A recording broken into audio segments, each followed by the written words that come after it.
Hello everyone, मैं हूं आपका होस्ट तनवीर अली और स्वागत है आपका हमारे चैनल जीनियस कैंपस में। आज हम डिस्कस करेंगे mechanism of current flow in a conductor, drift velocity and relaxation time.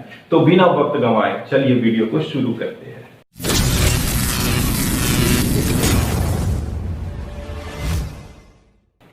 Dear friends, जैसा कि हम जानते हैं मेटल्स में जो चार्ज कैरियर होते हैं, डियर फ्रेंड्स, चार्ज कैरियर किसको कहते हैं? जो चार्ज को एक जगह से दूसरे जगह तक कैरी करते हैं। मेटल्स में ये फ्री इलेक्ट्रॉन्स होते हैं, सेमीकंडक्टर्स में इलेक्ट्रॉन्स और होल्स होते हैं, इलेक्ट्रोलाइट्स में ये आयंस होते हैं। जैसे कॉपर सल्फेट जो है डियर फ्रेंड्स, वो ब्रेक कर जाता है अपने एक्वस सॉल्यूशन में। कॉपर प्लस प्लस और sulphate ions minus minus develop होता है। तो ये Cu प्लस प्लस और SO4 माइनस माइनस ये सभी चार्ज कैरियर का काम करते हैं सॉल्यूशन में।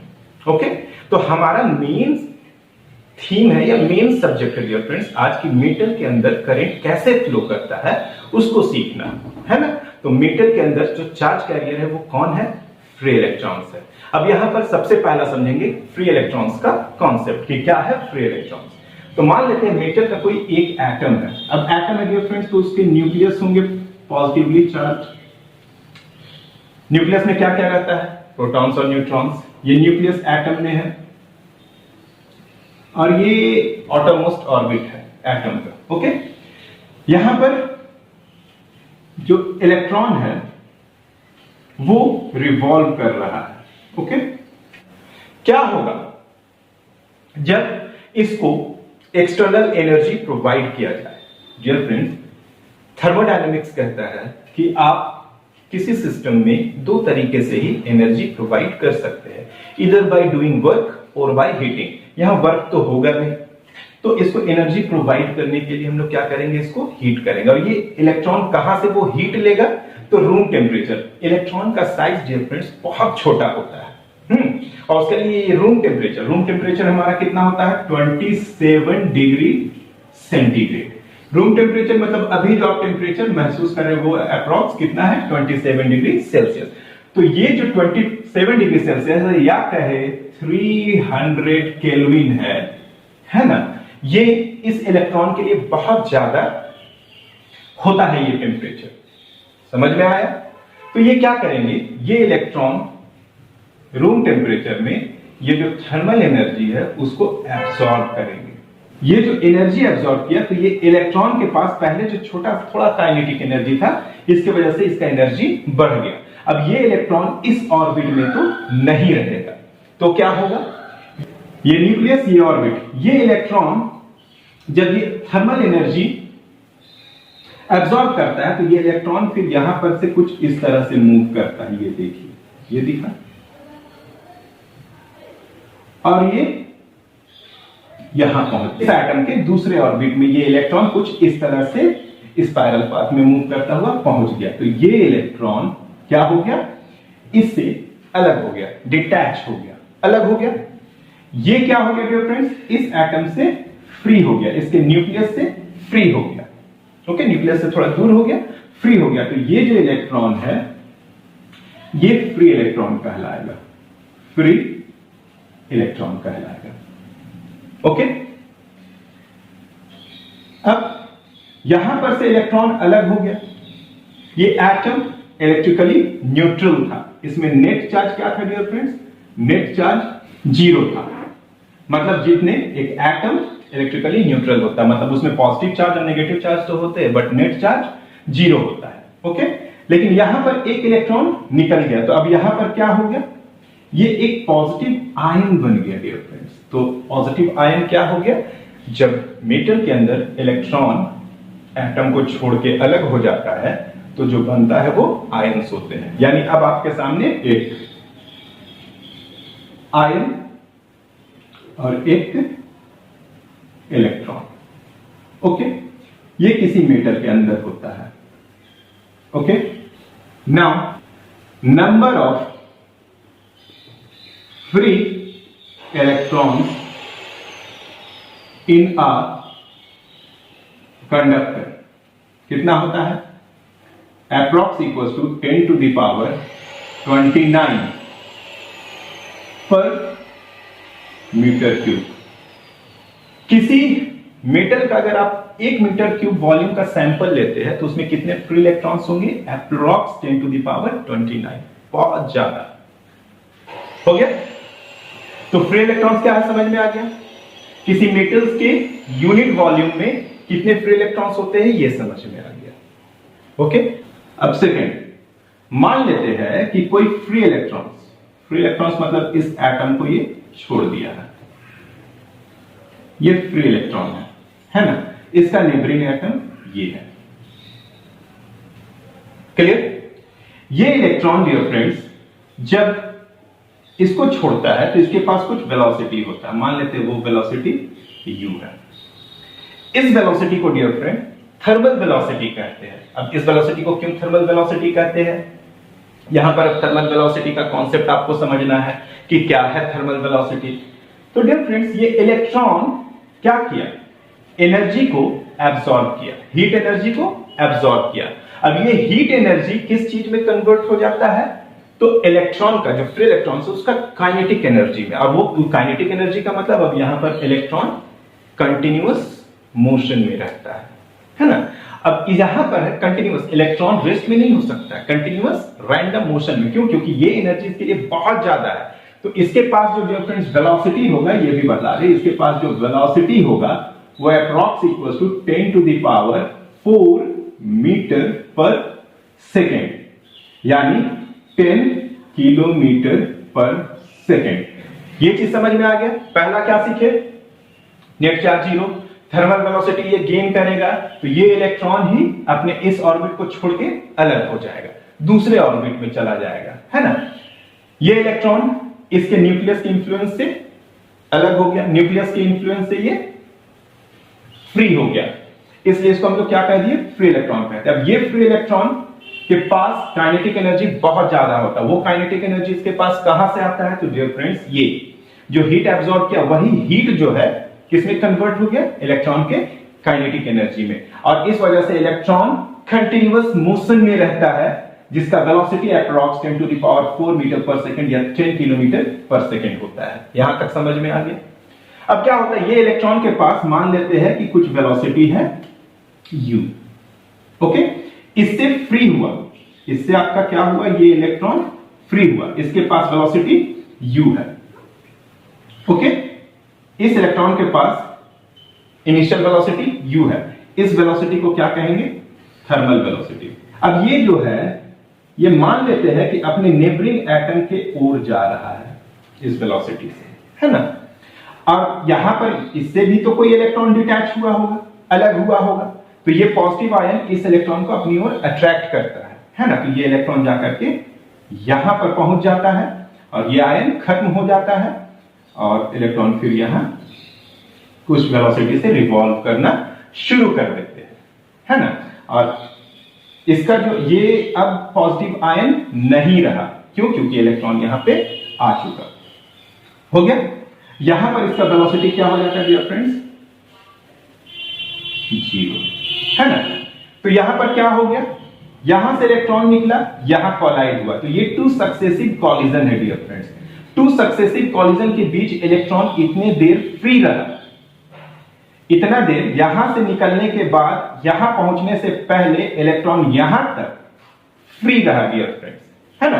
तो जितना पाथ में ये फ्री रहा डियर फ्रेंड्स, इसको कहा जाता है फ्री पाथ, है ना? इलेक्ट्रॉन का यहां से यहां तक जो पाथ ये ट्रेवल किया है, तो path travelled by electron between 2 successive collision. 2 successive collision के बीच इलेक्ट्रॉन जो पाथ फॉलो करता है उसको हम लोग फ्री पाथ कहते हैं, ओके? और यहां से यहां जाने में कुछ वक्त लगा होगा डियर फ्रेंड्स, इस वक्त को कहा जाता है relaxation time. I repeat, electron यहां से निकला, यहां पहुंचा, 2 सक्सेसिव कॉलिजन के बीच लिया गया जो टाइम है, जितने देर तक इलेक्ट्रॉन कोलाइड नहीं कर रहा होता है, उस टाइम को रिलैक्सेशन टाइम कहते हैं। वो रिलैक्सेशन टाइम, अच्छा हाँ, फ्री पाथ को डियर फ्रेंड लैम्डा से रिप्रेजेंट किया जाता है, और जो रिलैक्सेशन टाइम है, रिलैक्सेशन टाइम, उसको डियर फ्रेंड्स टाउ से रिप्रेजेंट किया जाता है, टोए, टाउ, ओके? क्लियर हुआ? यहां तक समझ में आया? तो कॉन्सेप्ट क्या समझ में आया कि एक इलेक्ट्रॉन एक एटम से निकला दूसरे एटम में पहुंचा, तो इसके बीच जो पाथ वो डिस्टेंस ट्रेवल किया उसको हम लोग फ्री पाथ कहेंगे, और जो टाइम लिया उसको हम लोग रिलैक्सेशन टाइम कहेंगे। समझ में आ गया? नाउ डियर फ्रेंड्स, अब होता क्या है सो समझिए। जब इलेक्ट्रॉन यहां पहुंचता है तो फिर ये रूम टेम्परेचर से वही एनर्जी को क्या करता है डियर फ्रेंड्स? एब्सॉर्ब करता है। उस एनर्जी को ये इलेक्ट्रॉन एब्सॉर्ब करता है। समझ में आया? अब ये एनर्जी को एब्सॉर्ब किया तो ये क्या होगा? इसका एनर्जी बढ़ जाएगा और ये इसको छोड़ करके या फिर कोई दूसरा इलेक्ट्रॉन, जरूरी नहीं है कि ये इलेक्ट्रॉन, कोई दूसरा इलेक्ट्रॉन भी इस ऑर्बिट में कोई और एक आध दो इलेक्ट्रॉन होंगे, वो उसमें से कोई इलेक्ट्रॉन जो है इसको छोड़ करके बाहर निकलेगा। अब ये जो बाहर निकला डियर फ्रेंड्स, तो ये फिर क्या हो गया? आपका पॉजिटिव आयन बन गया। ओके, ये आपका क्या हो गया? पॉजिटिव आयन, और ये आपका फ्री इलेक्ट्रॉन। अब ये फ्री इलेक्ट्रॉन डियर फ्रेंड, ये फ्री इलेक्ट्रॉन जो है किधर जाएगा कोई नहीं जानता है। इस फ्री इलेक्ट्रॉन का जो डायरेक्शन ऑफ मोशन है ये किधर जाएगा इतना जान गया कि ये इसके पास एक वेलोसिटी आएगा, काइनेटिक एनर्जी, और वो वेलोसिटी बहुत ज्यादा होगा, लेकिन इसका डायरेक्शन किधर होगा ये ना हम बतला सकते हैं और ना आप बतला सकते हैं। ओके, इसका डायरेक्शन रैंडम होता है ना।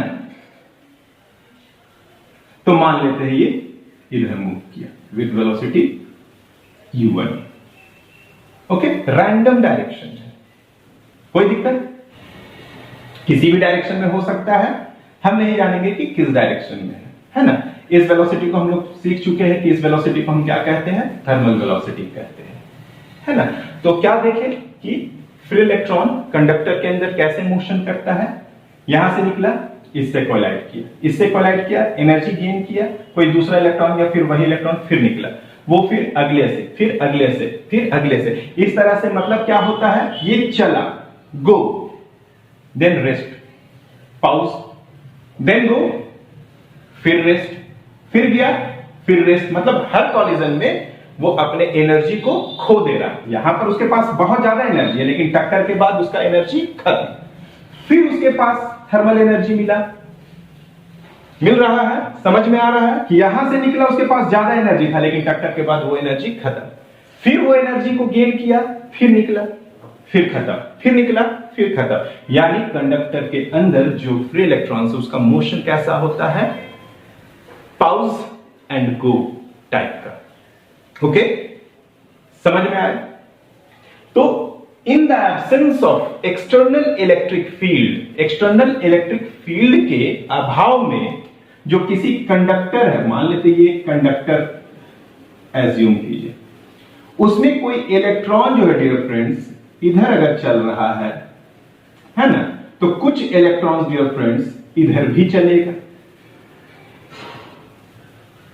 कुछ इलेक्ट्रॉन्स डियर फ्रेंड्स इधर चल रहे हैं, तो कुछ इलेक्ट्रॉन इधर भी चलेंगे। समझ में आ रहा है? कुछ इलेक्ट्रॉन्स ऐसे चलेंगे, UN-1, तो कुछ इलेक्ट्रॉन ऐसे भी चलेंगे। ऐसा हम लोग एज्यूम करिए। तो कंडक्टर के अंदर इलेक्ट्रॉन का मोशन क्या है?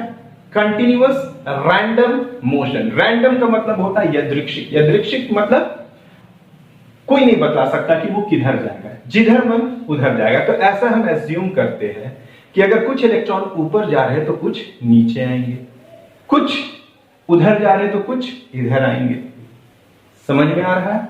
इन शॉर्ट, जब इसका एवरेज लिया जाएगा, है ना, average thermal velocity of free electron will be U1 plus U2 plus U3 plus dot dot dot plus UN over N equals to 0। ये वेक्टर सम है ना। ये n उधर जाके मल्टीप्लाई हो गया, खत्म। ये इसको हम लोग सिग्मा U कहें 0, यानी वेलोसिटी 0 हो गया। ऐसे वेलोसिटी 0 नहीं है, सबका अपना अपना, लेकिन रैंडम मोशन की वजह से हम बोलेंगे कि एवरेज ओवरऑल वेलोसिटी क्या होगा? तो ओवरऑल वेलोसिटी डियर फ्रेंड्स 0 होगा। इस वजह से आप इस सिचुएशन में जब इलेक्ट्रिक फील्ड अप्लाई नहीं किए हैं तो उस सिचुएशन में अब जब कंडक्टर को छुइएगा तो आपको झटका नहीं लगेगा, ओके, जबकि उसमें इलेक्ट्रॉन मोशन में है, लेकिन ये मोशन का डायरेक्शन नहीं है, और जब डायरेक्शन नहीं है तो उसमें कोई करंट नहीं है। तो डियर फ्रेंड्स, हम सीख चुके कि कंडक्टर्स में जब इलेक्ट्रिक फील्ड अप्लाई नहीं किया जाता है तो उसमें क्यों करंट फ्लो नहीं करता है, जबकि उसमें इलेक्ट्रॉन मोशन में रहते हैं। लेकिन इस मोशन को continuous random motion of electrons कहा जाता है, फ्री इलेक्ट्रॉन्स। और कंटिन्यूअस रैंडम मोशन में क्या होता है, average thermal velocity of electrons zero होता है। इनिशियल वेलोसिटी को यहाँ पे average thermal velocity of electrons कहा गया है, और वो एवरेज जीरो होता है, मतलब नेट फ्लो करंट का जीरो होगा। Got it? अब हम सीखेंगे कि कंडक्टर में जब इलेक्ट्रिक फील्ड अप्लाई किया जाता है, इलेक्ट्रिक फील्ड का मतलब उसको बैटरी से कनेक्ट किया जाता है ना? तो कंडक्टर के एंड्स में पोटेंशियल डिफरेंस एस्टैब्लिश हो जाता है, प्लस माइनस। कंडक्टर के अंदर इलेक्ट्रिक फील्ड का डायरेक्शन पॉजिटिव टू नेगेटिव। हम जानते हैं कि इलेक्ट्रिक फील्ड का डायरेक्शन पॉजिटिव से नेगेटिव होता है। अब यहां पर हम एक बात बोले, कंडक्टर के अंदर इलेक्ट्रिक फील्ड पॉजिटिव से नेगेटिव, है ना? अब आपके मन में सवाल उठेगा कि सिर्फ कंडक्टर के अंदर इलेक्ट्रिक फील्ड तो जीरो होता है, आप इलेक्ट्रोस्टैटिक्स में बताया है, लेकिन आप बोले अभी इसमें कंडक्टर के अंदर इलेक्ट्रिक फील्ड ई है और हर पॉइंट पर ये इलेक्ट्रिक फील्ड कांस्टेंट रहेगा, है ना? ये कैसे पॉसिबल है सर? तो डियर फ्रेंड्स, हम बतलाए थे इलेक्ट्रोस्टैटिक्स में कि क्या था कि किसी आइसोलेटेड कंडक्टर, ये एक आइसोलेटेड कंडक्टर है ना? ये क्या है डियर फ्रेंड? एक आइसोलेटेड कंडक्टर। आइसोलेटेड मतलब इस एक्सटर्नल इन्फ्लुएंस से फ्री है। तो जब इसको इलेक्ट्रिक फील्ड इसमें अप्लाई किया जाता है, एक्सटर्नल इलेक्ट्रिक फील्ड मतलब यहां पर वायर कनेक्ट है डियर फ्रेंड, समझिएगा, और यहां पर वायर कनेक्ट नहीं है, एक्सटर्नल इलेक्ट्रिक फील्ड में रखा जाता है। तो क्या होता है, यहाँ के जो फ्री इलेक्ट्रॉन है इधर माइग्रेट होकर के यहाँ पर एक्यूमुलेट होना शुरू होते हैं, और यहाँ पर पॉजिटिव चार्ज, ओके। इसका मतलब यहाँ पर एक इंड्यूस्ड इलेक्ट्रिक फील्ड प्रोड्यूस हो जाता है। ये इंड्यूस्ड इलेक्ट्रिक फील्ड जब एक्सटर्नल इलेक्ट्रिक फील्ड के बराबर हो जाता है तो ये दोनों एक दूसरे को कैंसिल करके नेट इलेक्ट्रिक फील्ड यहाँ पर जीरो कर देते हैं। तो ये नेट इलेक्ट्रिक फील्ड क्यों जीरो हुआ? क्योंकि यहाँ चार्ज एक्यूमुलेट हुआ, इस वजह से इलेक्ट्रिक फील्ड इंड्यूस हुआ, और वो इलेक्ट्रिक फील्ड धीरे धीरे बढ़ करके इस इलेक्ट्रिक फील्ड को खत्म कर देता है। लेकिन यहां पर डियर फ्रेंड्स क्या हो रहा है कि यहां पर जो इलेक्ट्रॉन आ रहे हैं उसको यहां पर एक्यूमुलेट होने का वक्त ही नहीं मिल पा रहा है। इलेक्ट्रॉन यहां से निकल करके आपका यहां चला जा रहा है। तो इलेक्ट्रॉन यहां पर एक्यूमुलेट हुए थे क्योंकि इसको बढ़ने का रास्ता नहीं था, लेकिन इसके पास बढ़ने का रास्ता है। इलेक्ट्रॉन यहां पर एक्यूमुलेट नहीं हो पा रहे, और जब एक्यूमुलेट नहीं हो पा रहे हैं तो यहां पर ऑपोजिट डायरेक्शन में अप्लाइड इलेक्ट्रिक फील्ड के ऑपोजिट डायरेक्शन में कोई इलेक्ट्रिक फील्ड इंड्यूस नहीं हो रहा है। एज अ रिजल्ट वो इसको कैंसिल नहीं कर रहा है। तो जब कंडक्टर कंडक्ट कर रहा होता है, जब उसको एक्सटर्नल सोर्स के साथ जोड़ा जाता है तो उसके अंदर इलेक्ट्रिक फील्ड जीरो नहीं होता है। जब आइसोलेटेड कंडक्टर होता है तब उस केस में उसके अंदर इलेक्ट्रिक फील्ड जीरो होता है। Got it? तो कंडक्टर में जब इलेक्ट्रिक फील्ड अप्लाई किया जाता है ना, तो क्या होता है, यहां पर जो इलेक्ट्रॉन है डियर फ्रेंड्स, ये जो इलेक्ट्रॉन है समझिएगा, कंडक्टर के अंदर जो इलेक्ट्रॉन है उस पर फोर्स लगेगा। क्या? कितना फोर्स लगेगा? तो फोर्स इक्वल्स टू चार्ज, तो इलेक्ट्रॉन पर चार्ज माइनस ई होता है times electric field. Got it? ये आपका फोर्स है। इलेक्ट्रिक फील्ड कांस्टेंट, ई कांस्टेंट, तो हर इलेक्ट्रॉन पर फोर्स सेम लगेगा। यहां तक समझ में आया? अब इस फोर्स का डायरेक्शन, जो इलेक्ट्रॉन पर जो फोर्स लग रहा है उसका डायरेक्शन इलेक्ट्रिक फील्ड के ऑपोजिट डायरेक्शन में है, मतलब इस डायरेक्शन में इलेक्ट्रॉन में एक फोर्स F काम करेगा। ओके, तो क्या होगा समझेंगे? इस फोर्स की वजह से आपका एक्सेलरेशन प्रोड्यूस होगा। तो एक्सेलरेशन इक्वल्स टू क्या हो जाएगा? Force by mass. Force by mass, Newton second law, force equals to mass times acceleration. किसी भी पार्टिकल में जिसके पास मास है, ये इलेक्ट्रॉन का मास m है। अगर उसमें फोर्स F लग रहा हो तो उस पर एक्सेलरेशन A प्रोड्यूस होगा, acceleration equals to force by mass. अब ये फोर्स कितना है dear friends, minus E vector E by m, यानी एक्सेलरेशन भी इलेक्ट्रिक फील्ड के ऑपोजिट डायरेक्शन में होगा, मतलब जो वेलोसिटी चेंज है वो इलेक्ट्रिक फील्ड के ऑपोजिट डायरेक्शन में होगा। तो अगर एक इलेक्ट्रॉन होता और वो कंडक्टर में यहां से चलना शुरू करता है ना, एक्सेलरेशन का मतलब जान रहे हर सेकंड वेलोसिटी ऐड हो रहा है, तो मान लेते हैं कि इसको 1000 मीटर चलना है ना, 1 मीटर पर सेकेंड से। अब ये इधर चल रहा है और एक्सेलरेट भी इधर ही हो रहा है, तो हर सेकेंड ये 1 मीटर से चलना शुरू किया तो 1 सेकेंड के बाद इसका 2 मीटर पर सेकेंड होगा, फिर अगले 1 सेकेंड में 3 मीटर पर सेकेंड, अगले 1 सेकेंड में 4 मीटर पर सेकेंड। तो इसका मतलब ये इलेक्ट्रॉन जब इस एंड से इस एंड में पहुंच जाएगा तो उसके पास जो वेलोसिटी है वो 1000 मीटर पर सेकेंड हो चुका होगा। ऐसा होता कब, जब इलेक्ट्रॉन को फ्री छोड़ दिया जाता है। कंडक्टर के अंदर इलेक्ट्रॉन ठीक एक्सेलरेट होते हैं, लेकिन एक्सेलरेट होने के बाद वो दूसरे एटम से टकराते हैं और अपना वेलोसिटी जीरो कर लेते हैं। फिर थर्मल एनर्जी है वो एब्जॉर्ब किया, और इलेक्ट्रिक फील्ड, अब तो इलेक्ट्रिक फील्ड अप्लाई किया तो उस पर फोर्स लगातार काम कर रहा है, तो वो उसको भी खींच रहा है। एक्सटर्नल इलेक्ट्रिक फील्ड अप्लाई किया तो उस पर इस पर इलेक्ट्रॉन पर लगातार एक फोर्स काम कर रहा है, तो वो जीरो हुआ, वो फिर निकला, उसको फिर खींचा डियर फ्रेंड्स, फिर खींचा, फिर एक्सेलरेट हुआ, लेकिन अगले आयन से टकरा गया, अगले एटम या आयन बोला जाए है ना, से टकरा गया, फिर वो एक्सेलरेट हुआ, फिर अगले आयन से टकराया, फिर एक्सेलरेट। इसका मतलब क्या हो रहा है, उस accelerate very short interval of time के लिए ही हो पा रहा है। कितने टाइम में, रिलैक्सेशन टाइम। यहां से निकला, इस एटम से निकला, इस एटम तक पहुंचने तक, यहां से यहीं के बीच वो एक्सेलरेट हो रहा है, मतलब इसके पास वेलोसिटी आपका मान लेते हैं u1 है किसी इलेक्ट्रॉन का, और ठीक टक्कर से पहले उसका वेलोसिटी, चूंकि एक्सेलरेट, इलेक्ट्रिक फील्ड जब अप्लाई नहीं किए थे तो कोई बात नहीं था, उस पर सिर्फ थर्मल वेलोसिटी की वजह से था, लेकिन अब इलेक्ट्रिक फील्ड अप्लाई किया तो वो एक्सेलरेट हो रहा है डियर फ्रेंड। तो यहां पर जब पहुंचेगा तो उसके पास वेलोसिटी क्या हो चुका होगा, टक्कर से ठीक पहले v1, यहां से यहां तक चलने में लिया गया टाइम क्या है डियर फ्रेंड्स, τ1 है टाइम, रिलैक्सेशन टाइम, और टकराने के बाद तो उसका वेलोसिटी जीरो हो जाता है। क्लियर हुआ, यहां तक समझ में आया? तो बस इतना ही देर के लिए वो एक्सेलरेट होता है, तो एक्सेलरेशन यहां पर मायने नहीं रखेगा। यहां पर फिर कौन सा मायने रखेगा, एवरेज वेलोसिटी ऑफ इलेक्ट्रॉन, है ना। आप कभी जर्नी कर रहे होते हैं और हर, जैसे यहां पर आपको एक ऑब्स्ट्रक्शन लग गया, ये आप अपने आप को मानिए, है ना, आप कार में सफर कर रहे हैं, हर 10 मीटर में आपको क्या करना है, ट्रैफिक सिग्नल में रुकना है। मतलब आप यहां से ठीक यहां एक्सेलरेट हुए, फिर यहां पर रुक गए, फिर एक्सेलरेट हुआ, फिर यहां पर रुक गए, फिर एक्सेलरेट हुए, फिर यहां पर रुक गए, फिर एक्सेलरेट हो गए, तो यहां पर एक्सेलरेशन को अंडर कंसिडरेशन नहीं लेना, यहां पर आपका फिर एवरेज वेलोसिटी काम आएगा।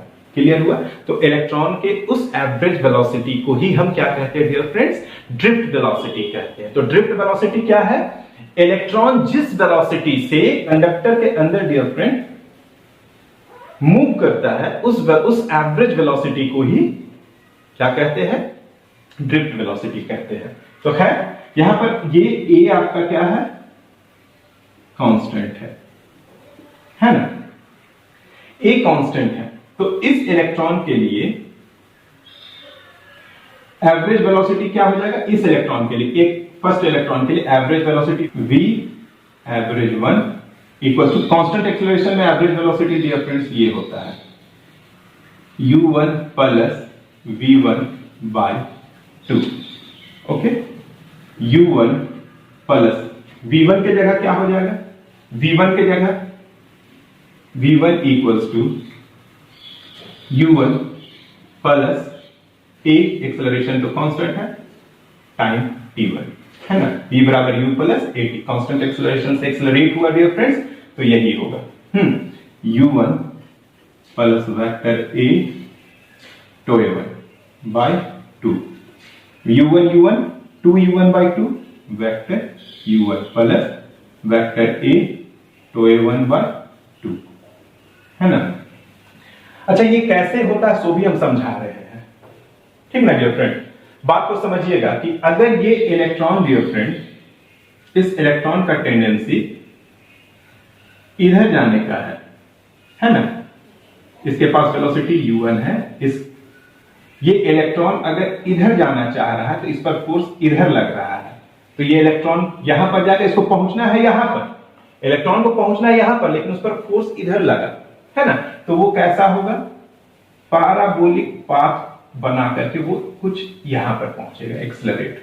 आप समझिए ना, ये इधर जाना चाह रहा था, इस पर इधर से फोर्स लगा, तो ये क्या हुआ, अपने इनिशियल पाथ से डिफ्लेक्ट हो गया, अपने इनिशियल पाथ से डियर फ्रेंड थोड़ा सा डिफ्लेक्ट हो गया, और ये यहां पर पहुंचना था यहां।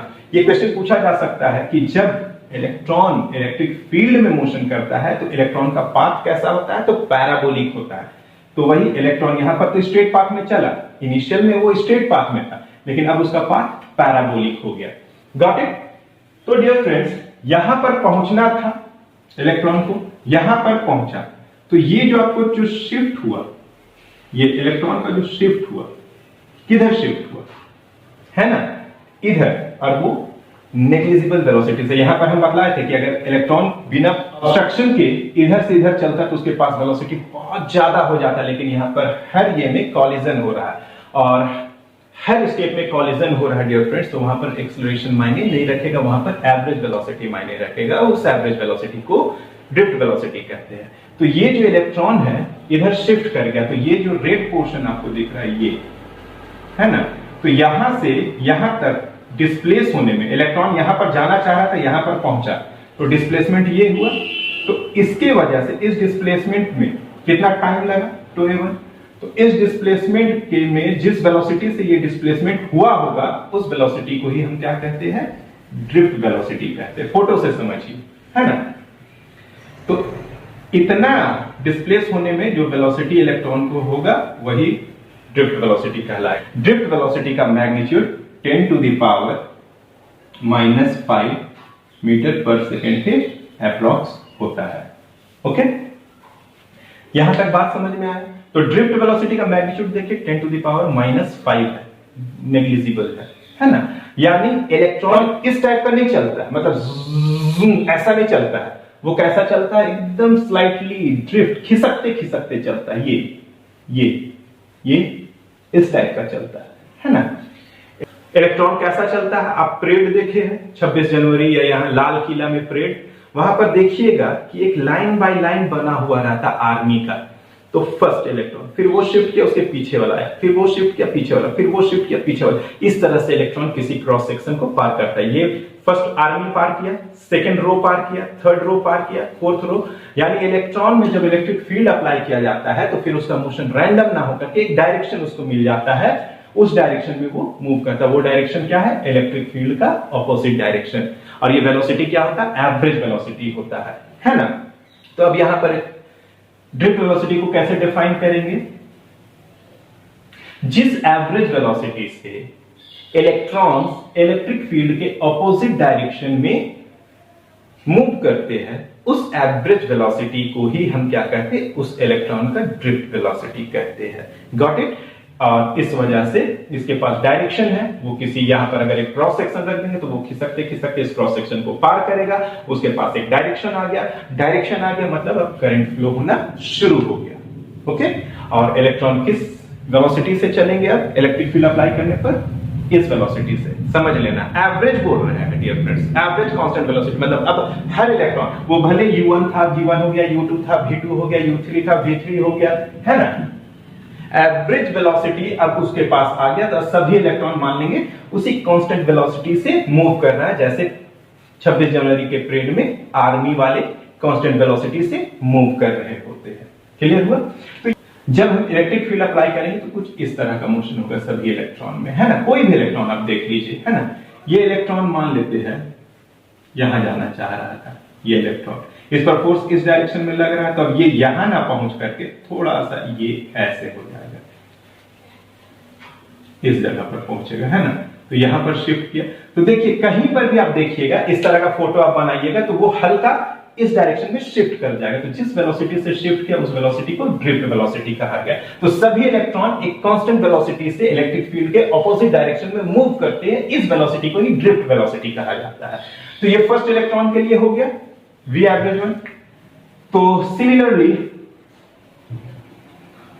v एवरेज 2 कितना हो जाएगा, u2 प्लस वेक्टर a तो a 2 बाय तो v average 3 equals to u3 vector a तो a 3 बाय 2। सभी इलेक्ट्रॉन का अलग अलग फ्री पाथ होगा, सभी इलेक्ट्रॉन का अलग अलग रिलैक्सेशन टाइम होगा, कोई नजदीक ही टकरा जाएगा इस तरह से, है ना, and so on.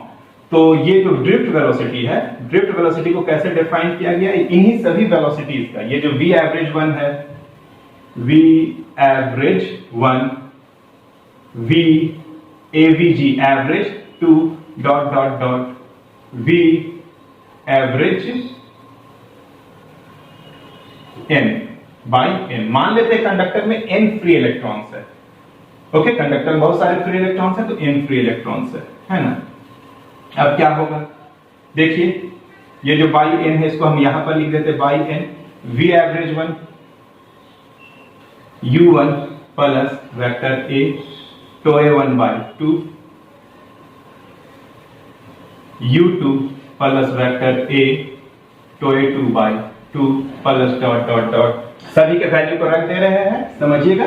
Constant acceleration है तो उस सिचुएशन में एक इलेक्ट्रॉन का average velocity dear friends, initial velocity plus final velocity का सम, है ना,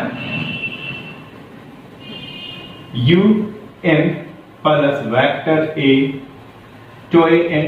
ये रिलैक्सेशन टाइम है, रिलैक्सेशन टाइम बहुत इंपॉर्टेंट रोल अदा करने वाला है आगे, तो इसको अच्छे से ध्यान देंगे। ये 1 बाई n हो गया, ध्यान दीजिएगा, u1 plus u2 plus un, u1 plus u2 plus dot dot dot plus un। Vector a common है डियर फ्रेंड्स, यहां यहां यहां, है ना, और बाई 2 कॉमन है तो ये हो जाएगा तो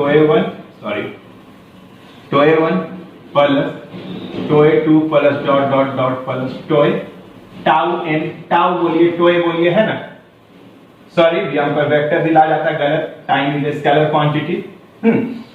अब ये यहां पर आएगा, क्या हो जाएगा, u1 plus u2 plus dot dot dot plus un over n plus vector a by 2 तो a1 प्लस तो a2 plus dot dot dot plus तो n by n।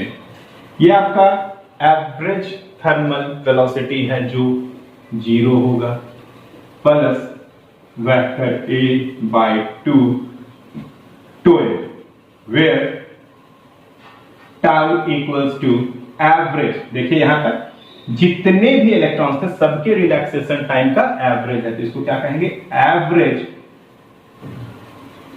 Session time, है ना, तो a1 प्लस तो a2 plus dot dot dot plus तो an over n, ये average relaxation time है, equals to drift velocity vector a, vector a की जगह हम लोग कितना निकाले थे, minus e vector e by ये वाला 2 m तो this is expression for drift velocity. ये ड्रिफ्ट वेलोसिटी का डियर फ्रेंड्स एक्सप्रेशन है, got it, in magnitude, in magnitude, magnitude मतलब मॉडुलस ले लेंगे तो drift velocity equals to e by 2m तो a, ओके, कोई दिक्कत। अच्छा एक चीज समझाना है, यहां पर देखिए वेक्टर vd है, वेक्टर e है, मतलब ये जो vd है ड्रिफ्ट वेलोसिटी ऑफ इलेक्ट्रॉन है, इलेक्ट्रिक फील्ड के ऑपोजिट डायरेक्शन में है ना, ये माइनस वही बता रहा, मैग्नीट्यूड ये होगा, ड्रिफ्ट वेलोसिटी में इलेक्ट्रॉन जो इलेक्ट्रिक फील्ड में मूव कर रहा है उसका एक्सप्रेशन ये है, ओके। एक चीज और, एनसीईआरटी में यहां पर एक मिसप्रिंट किया हुआ है, यहां पर 2 नहीं दिया हुआ है, चलेगा, जो एनसीईआरटी को या एनसीईआरटी को फॉलो किया है वो 2 नहीं लिखा है, एक्चुअल में यहां पे 2 होना चाहिए था। जाके आप SC वर्मा में देखिएगा, यहाँ पे 2 है। ओके, तो आज समझ में आया, this is the expression for drift velocity, है ना। तो अब जब इलेक्ट्रिक फील्ड अप्लाई किया गया तो जो इलेक्ट्रॉन्स है वो क्या हुआ, इलेक्ट्रिक फील्ड के ऑपोजिट डायरेक्शन में एक वेलोसिटी से ड्रिफ्ट कर गए। इसी ड्रिफ्ट वेलोसिटी की वजह से कंडक्टर के अंदर करंट फ्लो होता है। लेकिन जब इलेक्ट्रिक फील्ड नहीं होता है तो एवरेज थर्मल वेलोसिटी 0 हो जाता है। एज अ रिजल्ट उसमें करंट फ्लो नहीं करता है, कंडक्टर कंडक्ट नहीं करता है। आई होप कि आपको आज का लेक्चर समझ में आ गया।